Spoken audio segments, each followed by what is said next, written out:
네, 오늘 여전도의 주일입니다. 그래서 오늘 모든 것들이 여성분들 그리고 우리 여전도의 회원들이 사회부터 시작해서 기도, 거기다가 오늘 시원 찬양대가 또 여성으로 이루어져 있는 찬양대입니다. 그러다 보니까 주일까지 모든 부분에서 여성으로 하나도 안 이루어진 것이 없을 만큼 완벽한 여전도의 주일입니다. 네. 그리고 예배를 이렇게 드리고 나니까 너무 이렇게 드리면서 뒤에 있으면서 너무 기분이 감사하다는 생각이 많이 들었습니다. 오늘 찬양도 감사한데 감사하다는 생각을 많이 했습니다. 여러분, 우리 여전도의 회원들 숨은 곳에서 곳곳에서 정말 헌신하고 봉사하면서 이 모든 섬김 속에 있습니다. 우리 항상 응원해 주시고 기도해 주시고 또 어디에 있든지 이 일을 감당할 때마다 격려해 주시기 바랍니다. 그래서 그곳에 있는 곳에서 항상 기쁨으로 봉사할 수 있도록 도와주시기 바랍니다. 오늘은 사도행전 9장 36절에서 42절까지 말씀을 우리가 보고 있는데, 이 말씀은 한 여인이 나옵니다. 한 여인이, 그 여인의 조용한 헌신이 어떻게 공동체를 살렸고 또 교회를 세우는 도구가 되었는지에 대한 깊은 묵상이 이루어지는 말씀입니다. 사도행전은 흔히 우리가 보면 성령의 역사를 많이 이야기하고 사도들의 능력의 사역 또는 복음의 폭발적인 그런 확장으로 기록된 그런 말씀으로 우리는 잘 알려져 있지만, 그 이면에 자세히 들여다보면은 이름 없이 헌신하면서 교회를 떠받치고 있었던 수많은 평신도들이 있었고, 그들의 삶을 기초로 해서 이것이 이루어지고 발전했음을 우리는 보게 됩니다. 오늘 본문에 등장하는 다비다라 이러한 여인 또한, 그녀가 어떤 특별한 정말 설교를 했던, 설교단에 서서 설교를 했던 사람도 아니고 사도로 부름받았던 사람도 아니었으며 또 화려한 기적을 행했던 그런 인물도 아니었습니다. 그러나 성경은 그녀를 이렇게 소개합니다. 이 여제자는 선행과 구제하는 일이 심히 많더라. 이 한 문장이 다비다의 전생애를 요약하고 있으면서 동시에 하나님께서 기억하는 신앙의 본질이 무엇인지를 우리에게 아주 분명하게 보여주고 있는 말씀입니다. 다비다는 욥바라는 항구 도시에 사는 여인이었습니다. 그녀의 이름은 아람어로는 다비다이고 헬라어로는 도르가라고 합니다. 성경은 그녀에게 성경에서 유일하게 여제자라는 별칭을 붙이고 있습니다. 이는 성경에서 여성에게 제자라는 표현이 직접 사용한 것은 이 다비다 이외에는 없었습니다. 유일한 사례였습니다. 그러다 보니까 당시에도 이 매우 특별한 표현으로 이루어진 표현이라고 할 수 있습니다. 예수님의 제자 공동체 안에는 남자, 여자 구분 없이 모두가 주님의 말씀의 그 가르침에 따라 살아가기만 하면 삶으로 복음을 실천하는 이들 모두가 제자였습니다. 남자 여자가 상관없이. 그러나 다비다에게 여제자라는 말을 붙였다는 것은 그만큼 다비다가 이 여인이 헌신과 봉사의 본보기가 되어줬음을 보여주고 있는 부분이기도 합니다. 다비다는 말이 아니라 삶으로 복음을 증거했던 그런 사람이었고, 또 그 삶이 성경에 기억될 만큼 깊은 울림이 있는 그런 삶이었음을 볼 수 있습니다. 그런데 오늘 말씀해 보면 이 공동체의 중심이 되었던 다비다가 병들어 죽게 되었다라고 나와 있습니다. 성경은 그녀가 죽었을 때의 장면을 매우 인상 깊게 기록하고 있는데요. 사람들이 그녀의 시선을 씻어서 다락방에 두었습니다. 그리고는 베드로를 급히 청했다라고 나와 있습니다. 그리고 베드로가 도착했을 때 그 방에 많은 가부들이 모여서 다비다가 살아있을 때 자신들을 위해 지어주었던 속옷과 겉옷을 보여주고 있었다라고 나와 있습니다. 이 장면은 굉장히 이례적인 부분이 있는 모습입니다. 왜냐하면 그 당시에 뿐만 아니라 오늘 우리의 시각으로 봤어도 이거는 참 특별합니다. 왜냐하면 그때 당시만 해도 죽은 사람이 있으면 거기 날씨가 더운 관계로 하루 만에 장사를 치렀습니다. 24시간 안에 장사가 이루어져야 했던 상황인데 다비다는 그렇지 않았다는 겁니다. 다비다가 죽은 씻은 깨끗이 씻어 다락방에 올렸다는 것은 장사 준비라기보다는 뭔가 다른 것들을 이루기 위한 부분이라는 것을 볼 수 있고, 또한 사람들이, 과부들이 모여서 다비드의 시신 앞에서 울면서 자기들이 그간 다비다에 받았던 옷, 겉옷과 속옷을 보여주고 있다는 이런 부분 또한 참 특별하다는 것을 우리는 볼 수 있습니다. 그러나 이 모든 모습은 다비다라는 여제자가 어떤 삶을 살았는지를 말없이 증언하고 있는 부분이라 할 수 있습니다. 그녀의 신앙은 말에 있지 않았고 직분이나 자리에 있지 않았음을 우리는 알 수 있습니다. 그것은 삶의 현장 속에서 드러났고 도움이 필요한 이웃의 곁에서 그 손으로 섬기는 믿음을 가진 여인이었다는 것입니다. 사랑하는 성도 여러분, 다비다는 위대한 설교자는 아니었지만 그녀의 삶 전체가 설교였고, 많은 사람들 앞에 복음을 외치지는 않았지만 그녀의 바늘과 실, 그리고 그녀의 수고와 눈물이 복음이 되어 공동체를 살리고 있었습니다.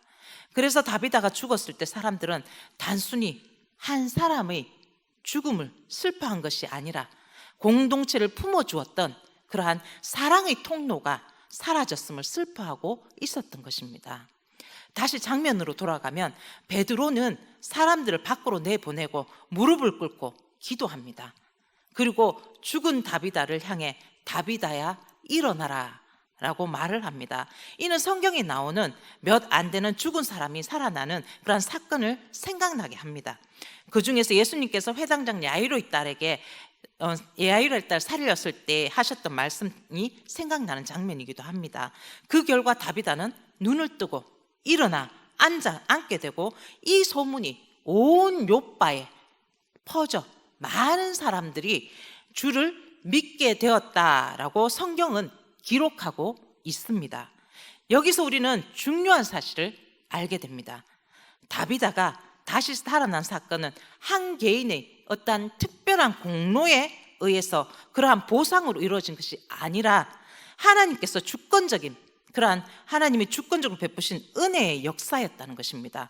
하나님께서는 이 기적을 통해서 이미 선행과 사랑으로 살았던 한 여제자의 삶이 하나님께 얼마나 귀한 것인지를 또 공동체 안에서 그들이 세상 사람들 앞에 온전히 드러내주는 그러한 사건이었다는 것입니다.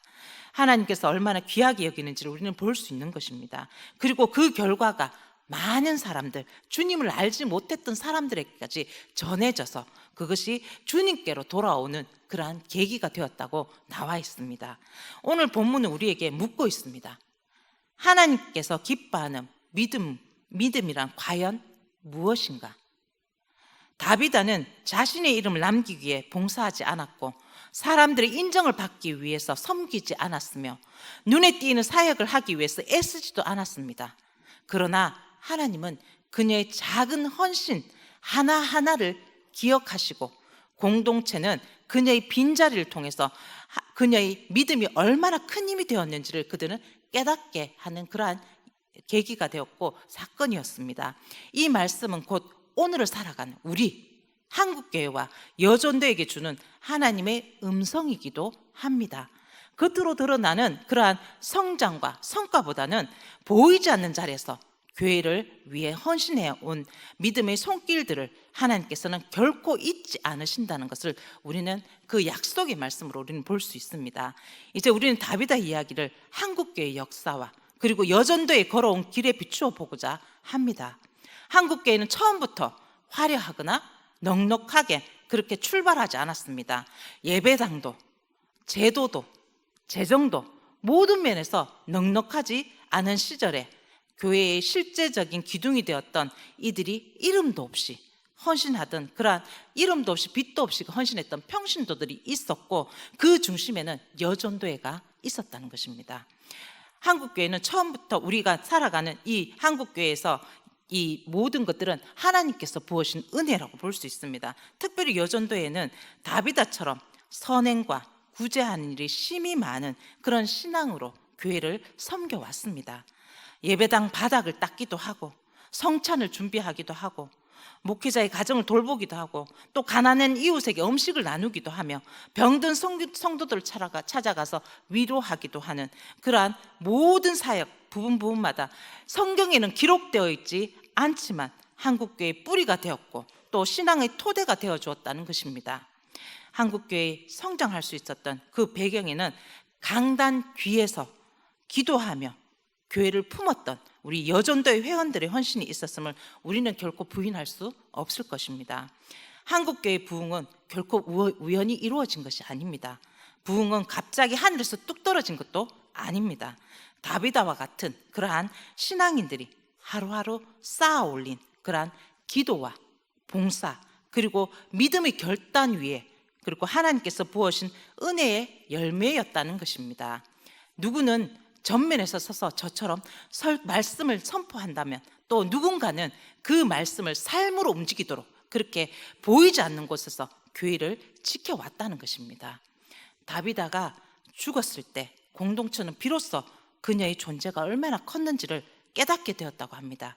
마찬가지로 우리는 너무 쉽게 여전도의 헌신을 당연하게 여기고 있지는 않는지 늘 그 자리에 있을 것이라고 생각하며 지나쳐 왔지는 않는지 한번 돌아봅니다.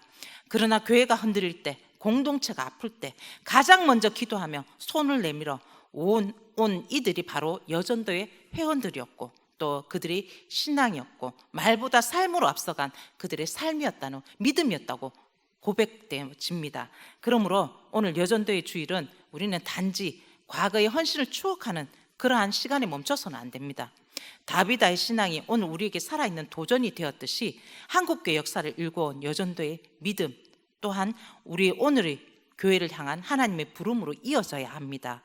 하나님은 지금도 다비다와 같은 믿음의 사람을 통해 교회를 세워가시며 또 작은 헌신 이거 하나를 모아 크게 하나님 역사를 이루어가고 계시다는 겁니다.